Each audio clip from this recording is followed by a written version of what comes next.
कहते हैं लक्ष्मण तुम समझा नहीं, बंदर तुमको शिक्षा दे रहा था कि अपनी इंद्रियां को, अपनी जिह्वा को कंट्रोल करो तो तुम्हारे जीवन का उद्धार होगा, तुम्हारा जीवन सफल हो जाएगा।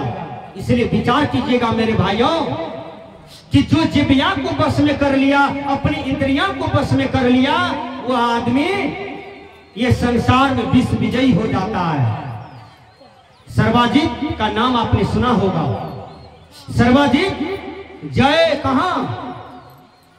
पूरा दुनिया को जीत करके बादशाह सिकंदर और मां को फोन करता है, मां हम अपनी पूरा दुनिया को जीत लिए हैं। लेकिन मां क्या कहती है कि बेटा पूरा दुनिया को तुम नहीं जीते हो, एक बार तुम भारत को जीत करके आओ। भारत में जब आते हैं तो यहाँ पर कतरा के झोर के बगल में एक महात्मा जी थे।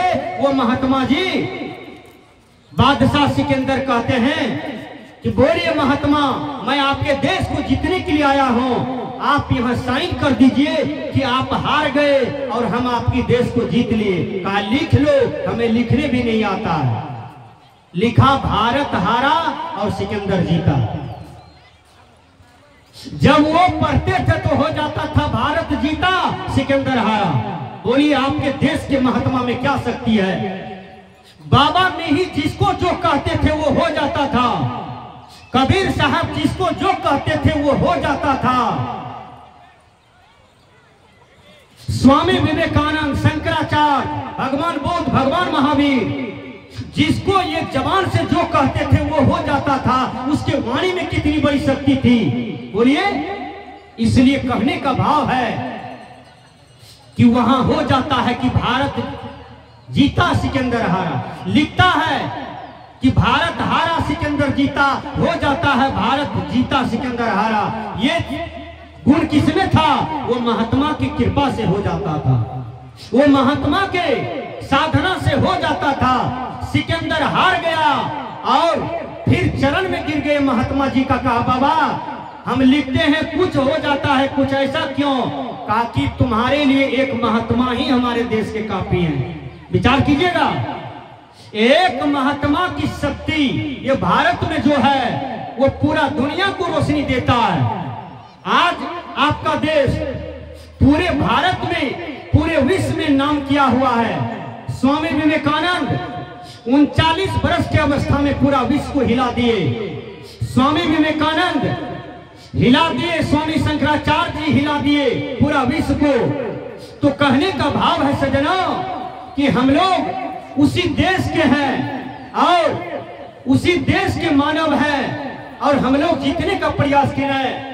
अपने आप को हमें जो भी गड़बड़ियां हैं हम उसको हटाने का प्रयास करें। बोलिए सदगुरुदेव की जय। हम लोग बैठे, गुरु जी आ गए हैं।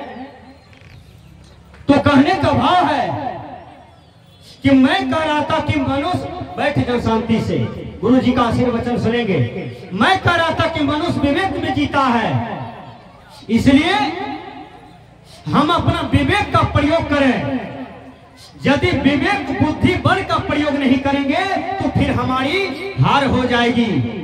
आज हम इतना विकास जो कर लिए हैं, आज देखिए रोड, आज देखिए घर, आज देखिए वायुयान, ये सब विकास किसने दिया? ये सब विकास मनुष्य दिया है। लेकिन पशु जहीं का तहीं है, पक्षी जहीं का तहीं है, लेकिन मनुष्य कहां से कहां नहीं पहुंच गया। इसलिए कबीर साहब ने कहा मानव तू सबसे महान, मानव तू सबसे महान, ऐ मानव तुम जग का भगवान हो। आइए हम लोग भजन सुनते हैं। बेचन साहब जी,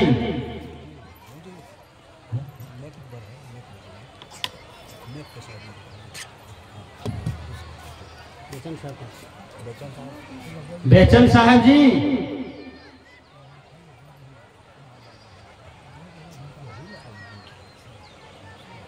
मैंने कहा मनुष्य विवेक में जीता है, इसलिए विवेक बल बुद्धि का हम लोग जितना प्रयोग करेंगे उतना हम उत्कृष्ट हो जाएंगे अपने आप में।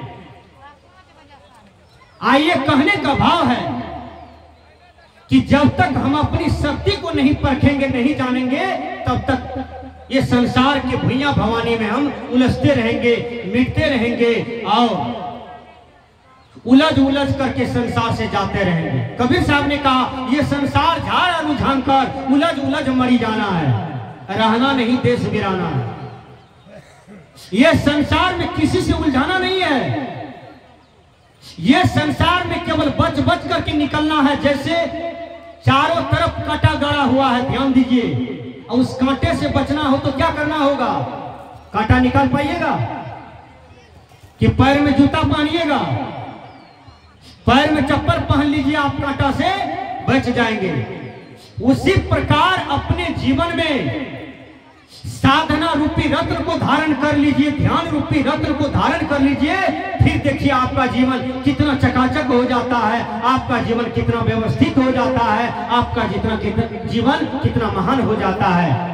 इसलिए मैंने कहा मनुष्य को विवेक है, मनन है, विचार करने की क्षमता है। इसलिए हम लोग मनुष्य हैं, कोई पशु नहीं है, और सबसे अच्छा जीवन मनुष्य का है। अपनी शक्ति को हम समझें। बस इन्हीं शब्दों के साथ देता हूं विराम।